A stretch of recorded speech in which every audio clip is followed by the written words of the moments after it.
va maintenant parler de cohérence causale. Donc, euh, on va, donc, la cohérence causale, c'est un modèle de cohérence qui est plus faible que la cohérence séquentielle. Donc là, on va commencer à regarder les modèles qui sont plus faibles. Donc, dans la cohérence causale, essentiellement, ce qu'on dit, c'est qu'on n'a pas besoin nécessairement d'avoir un ordre logique global de toutes les opérations. Okay? Donc, c'est-à-dire qu'on n'a pas besoin d'utiliser d'algorithmes de consensus, de raft ou quoi que ce soit pour ordonner toutes les opérations, mais qu'il y a certaines opérations qui devraient être ordonnées entre eux, et c'est en suivant la relation de causalité qu'on a déjà étudiée durant le cours d'ordre logique. Et pour les opérations qui sont indépendantes, c'est-à-dire qui ne sont pas causalement liées, ben, on va donner une liberté, une flexibilité au processus de les interpréter là, dans n'importe quel ordre qu'ils veulent. Donc, on a besoin de définir c'est quoi la causalité dans un système là, de réplication. Et donc, c'est très similaire à ce qu'on a déjà étudié auparavant. Jusque-là, on ne parle pas de message d'envoi et de réception, on parle d'écriture et de lecture. Donc, on dit que deux opérations sont liées s'ils sont sur le même fil d'exécution, donc c'est comme avant. Et on va dire que si un processus lit une valeur qui est écrite par un autre processus, c'est comme si le processus P1 avait comme, dans cet exemple-ci, P1 fait une écriture de la valeur A dans l'objet X, et cette lecture de A est lue par le processus P2. Donc c'est comme si P1 avait envoyé un message et c'est reçu par P2. Donc c'est pour ça qu'on dit que ces deux opérations sont causalement liées ensemble. Et évidemment, on a aussi la transitivité. Et quand il y a deux opérations qui ne sont pas causalement liées ensemble, on va dire qu'elles sont indépendantes. Donc on utilise la notation d'indépendance qu'on a déjà utilisée là, auparavant. Donc, la définition de cohérence causale, c'est on a un ordre global pour les opérations qui sont causalement liées, et pour les opérations qui ne sont pas liées, qui sont indépendantes, on peut les percevoir dans des ordres différents. Donc, si on regarde un exemple ici, 4 processus, une écriture de XA, 3 lectures X avec le résultat A, écriture de XB, écriture de XC, et ensuite une paire de lectures XC et une paire de lectures XB. Donc on demande ce scénario-là, est-ce qu'elle offre la cohérence stricte, séquentielle ou causale? C'est pas strict. Et pour voir que c'est pas strict, c'est tout simplement regarder dans le temps physique, il y a des incohérences, comme le RXP ici puis le RXP ici, se déroule après l'écriture du WXC ici. Donc, selon le temps physique, ça devrait lire, toutes ces écritures devraient être de C. Donc, clairement, c'est pas strict. C'est pas séquentiel non plus, parce qu'on ne peut pas définir d'ordre global de toutes les opérations. Donc, par exemple, ici, j'ai un ordre où je fais une écriture de XA, je fais la lecture de XA par P1, P2 et P3, donc c'est les opérations 2, 3, 4. Après ça, on a WXP, après ça, on fait la lecture de RXB, ici, et WXC, et ensuite les lectures de RXC. Donc, c'est quoi le problème avec cet ordre-là? Ben, c'est que les opérations ici là, de P3, donc RXB de P3, RXC de P3 sont pas dans le bon ordre. Okay? L'ordre ici est censé être RXC, RXB, ici c'est RXB, RXC. Donc, on peut pas trouver donc ça, c'est pas un ordre qui fonctionne. On peut essayer de trouver d'autres ordres, mais je ne vais pas les présenter, mais peu importe là, quel ordre vous essayez, vous allez voir qu'il n'y a aucun ordre qui fonctionne. Parce que ces deux processus-là interprètent l'écriture de C et de B dans un ordre différent. Donc, pour la cohérence causale, par contre, ça fonctionne. Pourquoi? Donc, si on identifie les liens de causalité, donc le WXA est causalement lié avec ces lectures-là parce que ça lit la même valeur. L'écriture ici de B est causalement liée là parce que, avec le RXA de P2 parce que c'est sur le même fil d'exécution. Donc, d'autres liens de causalité qu'on peut identifier, par exemple, WXA est causalement lié avec WXC, mais pour ces deux écritures-là, WXP et WXC sont indépendants. Il n'y a aucun lien de causalité, on ne peut pas tracer un lien de causalité entre ces deux écritures-là, donc on va les considérer comme étant indépendants. Voici les autres liens de causalité dans le système. Mais là, ce qu'on peut faire maintenant, c'est écrire un ordre global où on donne la flexibilité pour les opérations indépendantes. Donc ici, je fais un ordre où c'est WXA, RXA, P1, P2, P3, P2, P3, P4. Et là, pour le WXB et le WXC, sont indépendants, donc je peux comme les considérer comme étant flexibles dans cet ordre-là. Donc on peut comme leur dire qu'ils partagent la même position dans l'ordre global. Et là, pour le reste des lectures et des écritures, ben à ce moment-là, parce que ces deux écritures partagent la même position, mais ces écritures-là, ces lectures-là, quand ils lisent la valeur la plus récente, ils ont le droit de choisir entre B ou C pour faire leur lecture. Donc à ce moment-là, il n'y a aucun problème. C'est causal. Donc le checklist pour la cohérence causale, c'est construire l'ordre global des opérations, mais pour les opérations en concurrence, on va dire qu'ils partagent la même position. Okay? Et donc quand je vérifie que les reads retournent la valeur la plus récente, si la valeur la plus récente, c'est deux opérations en concurrence, à ce moment-là, c'est simplement que c'est une des valeurs dans les opérations en concurrence. D'accord? Et évidemment, on doit vérifier que l'ordre des opérations est respecté dans chaque fil d'exécution. Donc voici d'autres exemples de cohérence causale. Donc si dans cet exemple-là, ici, donc on trace les liens de causalité. Donc ici, WXA, RXA, WXB, RXB, RXA. Donc pour lui ici, le RXA est causalement lié au WXA ici. Et on a le WXB ici. Donc ici, ce qu'on voit, c'est que essentiellement P3 considère l'écriture de B avant l'écriture de A et P4 considère l'écriture de A avant l'écriture de B. Donc là, la question c'est est-ce que WXA et WXB sont concurrents, sont indépendants ou non? Et malheureusement, ne sont pas indépendants. OK? Parce qu'il y a un lien de causalité entre ces deux opérations-là. Donc le WXA doit être à influencer le WXB. Donc tout le monde doit considérer là, que le WXA est fait avant le WXB. Donc c'est A avant B, A avant B. Ça ne peut pas être le B avant A. Okay, il y a un problème ici. Deuxième question ici. Donc pour cette question-là, on voit que WXA et WXB sont indépendants. Il n'y a pas de lien de causalité entre les deux. Donc ils peuvent partager la même position dans l'ordre global. Donc à ce moment-là, toutes les lectures ici peuvent choisir là, de lire soit A ou B, donc il n'y a aucun problème. Donc comment implémenter la cohérence causale? Donc l'idée c'est que si on décide d'adopter un modèle plus faible de cohérence que la cohérence séquentielle, ça devrait nous rapporter un avantage en termes là, d'implémentation de mécanismes de synchronisation plus simplifiés. Donc dans cette situation ici, on n'a pas besoin nécessairement d'avoir un journal global d'opérations comme dans le RSM. Donc, et au lieu d'utiliser le RSM, qu'est-ce qu'on peut faire? C'est utiliser la clé, c'est utiliser l'horodatage avec des vecteurs. Parce que on sait que les horodatage de vecteurs capturent parfaitement les liens de causalité. Donc du moment qu'on maintient ces horodatage de vecteurs correctement, on peut les utiliser pour ordonner les opérations là, de la bonne façon pour maintenir la cohérence causale. Et en fait, l'exercice 2.2, okay, donc de l'ensemble d'exercice numéro 2, exercice 2, qui disait implémenter là, une opération de CO broadcast, donc c'est-à-dire un broadcast qui maintient l'ordre causal.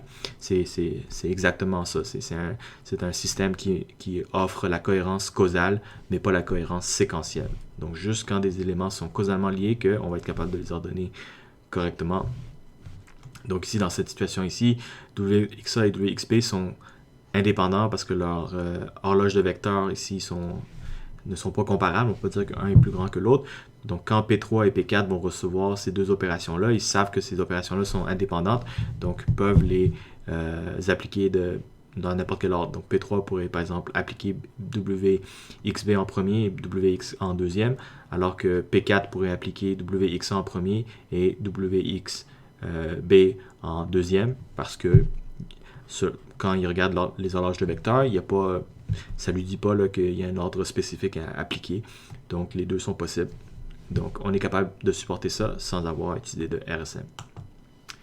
Donc, quand est-ce que la cohérence causale pourrait être utile? C'est des applications où vraiment, là, il y il y a une logique de causalité qui est très forte. Et autre que la logique de causalité, il n'y a pas d'ordre qui est important à respecter. Donc, par exemple, dans les réseaux sociaux ici, donc Facebook, il y a un ordre de causalité, il y a une relation de causalité qui est vraiment évidente entre donc les posts des gens et les réponses de chaque personne.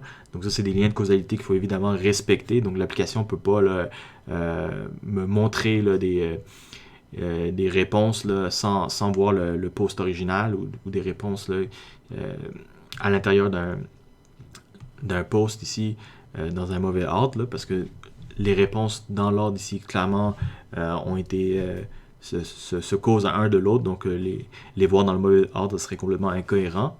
Mais par contre, entre plusieurs threads, là, plusieurs donc, posts, donc ce post-là et ce post-là et ce post-là, bah, oui, ok, effectivement, on capture le temps physique ici, donc peut-être que ça peut faire une différence, mais de façon générale, là, c'est pas super important dans quelle façon ces trois posts complets sont ordonnés. Okay? Ce qui est plus important, c'est vraiment l'information à l'intérieur d'un post. Ça, c'est causalement lié. Ok, et là, on va regarder un modèle qui est encore plus faible que le modèle causal, qui s'appelle le modèle FIFO. Et là, dans le modèle FIFO, c'est vraiment simple. Ça dit tout simplement que on ne va jamais ordonner des opérations qui sont effectuées sur différents processus. Donc essentiellement, quand il y a des conflits d'écriture, on va imposer aucun ordre sur ces opérations qui sont en conflit. Donc la seule chose qu'on va regarder, c'est l'ordre des opérations dans chaque processus. Et tout le monde doit recevoir l'information dans le même ordre. Donc par exemple ici, WXA et WXP sont envoyés par le même processus. Donc selon la cohérence FIFO, les autres processus, quand ils reçoivent ces opérations-là, doivent les appliquer dans l'ordre qui a été déterminé par le processus P1 qui a écrit les deux opérations. Mais si les deux opérations sont écrites par des processus différents, à ce moment-là, la cohérence FIFO dit qu'il n'y a aucun dépendance sur flexibilité complète là, sur la façon que ces opérations sont interprétées, même s'il pourrait y avoir des liens de causalité entre les deux écritures. Donc c'est possible par transitivité que deux écritures sont causalement liées par deux répliques différentes, mais dans le FIFO, on ne regarde pas ça, c'est pas important. Okay? Donc comment est-ce qu'on peut implémenter ça? C'est super simple, là. On n'a même plus besoin d'horodatage de vecteurs, on a juste besoin d'une méthode de communication là, qui donne le FIFO, c'est-à-dire par exemple TCP. Donc si P1 utilise une connexion TCP pour envoyer les deux opérations WXA, WXB à P2 et à P3, ben TCP va garantir que l'ordre des messages envoyés va être le même, va être reçu de la même façon va être reçu dans l'ordre FIFO par les autres répliques. Donc à ce moment-là, P1 envoie WA avant B en TCP à P2 et à P3, donc P2 et P3 vont lire A avant vont lire là A avant B. Donc par exemple ici, P2, imaginons qu'il fait deux lectures de A, et après ça reçoit le B, et P3 ici reçoit le A, après ça fait une lecture de A, reçoit le B, après ça fait une lecture de B. Donc ici, on a respecté la cohérence FIFO. Donc d'autres exemples ici. Donc WXA par P1, RXA, WXB, WXC, après ça BAC. OK? Donc est-ce que ça respecte la cohérence FIFO? Donc pour la cohérence FIFO, la seule chose qu'on regarde, c'est identifier est-ce qu'il y a plusieurs écritures qui ont été faites par le même processus. Donc dans cette situation ici, les seules écritures qui ont été faites par le même processus, c'est B et C par P2. Okay? Donc la seule chose qui doit être importante, c'est que les processus ordonnent l'écriture de B avant l'écriture de C. Et donc P3 ici a ordonné B avant C, donc il n'y a pas de problème. Et l'écriture de A ou la lecture de A, on s'en fout parce que P1 n'a pas fait d'autre écriture. Donc c'est bon. Alors qu'ici, même exemple, mais on change l'ordre de C et B. Là, il y a un problème parce qu'on ne respecte pas l'ordre FIFO des opérations d'écriture de P2. Donc, il y a un problème ici. Donc, quand est-ce qu'on utilise la cohérence FIFO? Ben là, c'est vraiment là pour on tombe dans les applications de moins en moins interactives. Là. C'est là que la cohérence devient de moins en moins importante. Donc, ce qui est encore plus primitif qu'un réseau social, c'est un blog. Donc, dans un blog, là, vraiment, c'est juste... normalement, c'est juste une personne qui écrit, là. Donc, il pourrait avoir un système, là, presque comme Blogspot, là, qui maintient plusieurs blogs ensemble. Il pourrait y avoir plusieurs répliques qui maintiennent les blogs. Et là, ce que la cohérence FIFO dit, c'est que pour chaque blog, on va maintenir l'ordre des informations cohérent, mais à travers plusieurs blogs, le système ne va pas là, essayer de maintenir un ordre global des opérations là, sur différents blogs. Okay? Ce qui est plus important, c'est que dans un blog, toutes les informations écrites par la même personne sont dans l'ordre désiré par la personne. OK, et le dernier qu'on va parler avant de passer là, à la cohérence éventuelle, c'est la cohérence faible. Donc dans la cohérence faible, c'est encore de plus en plus faible que la cohérence FIFO, dans le sens que c'est une cohérence manuelle. Okay? Donc par défaut, c'est le chaos total, il n'y a aucun ordre des opérations. C'est juste quand je fais des appels donc on va définir une nouvelle opération de synchronisation. C'est juste au moment de synchroniser que là, on va essentiellement rétablir là, on va essayer de faire un point de synchronisation entre les répliques pour qu'ils ont un ordre, ils ont un état pareil, puis après ça, on continue. OK? Donc, avant que je fasse une synchronisation, il n'y a aucune garantie. Après que je fais une synchronisation, là, les processus observent là, un état qui est cohérent. Donc, comment est-ce qu'on peut implémenter la cohérence faible? Donc, on va voir un type spécial qui s'appelle la cohérence éventuelle, donc c'est ça qu'on va parler tout à l'heure, donc qui permet là, aux répliques de converger au même état quand le système se stabilise. Donc, essentiellement, ce que la cohérence éventuelle dit, c'est qu'il n'y a aucun point de synchronisation pendant qu'il y a des opérations actives. C'est juste au moment où le système est complètement dormant, il n'y a plus d'opérations. Là, on va considérer ça comme avoir fait un point de synchronisation à ce moment-là. Et là, l'information est pareille partout. Okay? Donc, c'est une synchronisation là, qui est vraiment paresseuse ou périodique. Là. Donc, c'est ça qui demande de moins d'efforts parce que c'est même pas hâtif. Là. On n'a pas besoin de synchroniser là, durant la réplique. C'est tout simplement chaque réplique reçoit de l'information, garde ça dans une file d'attente et éventuellement va les propager aux autres machines. Donc, un exemple ici. Donc, j'ai un scénario où je fais 2 écritures, puis là, je fais 2 lectures sur chaque processus, et toutes les opérations ont été faites avant le point de synchronisation. Donc, avant que le point de synchronisation est fait, il n'y a aucune garantie là, sur l'information qui est lue ou écrite. Donc, à ce moment-là, les lectures peuvent être dans n'importe quel ordre, il n'y a aucune différence. Et ici, on a une situation où j'ai une écriture puis une lecture. Et là, j'ai fait un point de synchronisation. Et là, P2 fait un point de synchronisation et là, fait une lecture. Donc, à ce moment-là, la lecture de P2 a été faite après la synchronisation.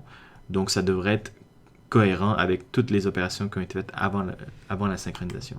Okay? Donc, ici, normalement, c'est considéré fautif parce que après le point de synchronisation, P1 aurait communiqué sa valeur finale, qui est la valeur B, à P2. Et donc, durant la synchronisation ici, durant cette synchronisation, P2 aurait normalement connu que B est la valeur de X. Donc, RXA ne fait pas de sens à ce moment-là. Donc, quand est-ce qu'on utilise la cohérence faible? Donc là, c'est une situation où vraiment, par exemple, il y a trop d'informations, on a vraiment besoin d'une grosse mise en échelle, beaucoup d'informations, et les informations ne sont pas très importantes. Donc, un exemple parfait pour ça, c'est vraiment, par exemple, regarder un stream là, de jeux vidéo là, sur Twitch, par exemple. Donc, pour moi, c'est comme l'analogie du chat là, de Twitch, c'est comme un match de hockey. Tu as 21 000 spectateurs, tout le monde regarde le même spectacle. Donc, quelqu'un qui joue à un jeu vidéo, ici, c'est un match de hockey. Et là, c'est quoi le chat dans un match de hockey? Ben, c'est tout le monde est en train de parler, là, en train de faire du bruit, tout ça. Puis c'est l'information que les gens communiquent, c'est pas vraiment important. Là. On va pas entendre des mots clairs nécessairement par des individus. C'est plus une atmosphère, des choses comme ça, ok? Donc, la cohérence faible, là, ça s'applique vraiment ici. Là. Donc, imaginons là, dans le chat de Twitch, okay, tu as des milliers de personnes. On pourrait imaginer qu'il pourrait y avoir là, un système distribué qui supporte le service de chat. Et là, il y a une réplication entre les répliques. Chaque réplique reçoit des messages du public. Et là, on essaie de répliquer donc le chat entre les différentes machines. Mais là, est-ce que c'est vraiment important que chaque utilisateur voit exactement l'ordre exact de tous les messages qui sont envoyés par la foule de 1000 ou 10 000 personnes qui regardent le même vidéo, le même stream? Non, c'est pas vraiment important parce que les messages qui sont envoyés sont pas vraiment pertinents. C'est plus des réactions, des émotions, des choses comme ça. Donc, c'est pas vraiment important que chaque personne voit exactement l'ordre parfait là, de ces opérations-là. Donc, la cohérence faible là, correspond exactement ici. Là. On pourrait là, dire même qu'il n'y a aucun point de synchronisation, puis qu'on fait ça là, avec le meilleur effort possible là, pour montrer, même s'il y a des messages qui sont perdus ou sont réordonnés, sont dupliqués, là, on se doute là, que les gens vont être capables de remarquer qu'il y a des incohérences là, dans un système comme ça où il va y avoir tellement de messages qui sont envoyés, puis c'est pas des messages, c'est souvent des messages répétés là, par plusieurs personnes. Donc à ce moment-là, puisqu'on sait qu'on a besoin de cohérence faible, ça permet là, de vraiment optimiser un tel système pour la scalabilité, là, puis être capable de supporter beaucoup là, de messages, vraiment un haut volume de messages, avec beaucoup d'utilisateurs là, avec des ressources là, moindres. Donc ça, c'est un sommaire des différents modèles qu'on a parlé: strict, forte, séquentielle, causale, FIFO et faible. Donc c'est vraiment une hiérarchie ici. Donc on voit, là, on passe du plus faible au plus fort. Donc avoir ces modèles-là, ça permet là, d'expliquer quels scénarios sont possibles ou pas possibles selon le modèle. Et là, quand on pense à une application, ben dans notre application, on essaie de déterminer quel scénario je veux que ce soit possible, quel scénario je veux éviter, quel scénario je veux que ce soit garanti. Et selon mes exigences, je vais pouvoir déterminer quel est le niveau de cohérence que je veux. Et à ce moment-là, je peux déterminer quelle méthode de synchronisation je veux utiliser. Est-ce que c'est quelque chose qui est RSM, comme séquentiel, avec Paxos, Raft, quelque chose qui a une horloge, là, une horloge globale physique qui est précise, comme TrueTime, quelque chose qui fait juste horodatage de vecteurs, TCP ou UDP, là, Best Effort, là, communication faible, ou ce qu'on va voir tout à l'heure, cohérence éventuelle. Donc, il y a un mécanisme qui s'appelle CRDT qui peut supporter ça. On va regarder ça. Donc, c'est ça les points à retenir. Donc, choisir le bon modèle exactement pour l'application qu'on veut afin d'obtenir la meilleure performance possible. Ok, donc c'est tout pour cette vidéo et on termine avec cohérence éventuelle.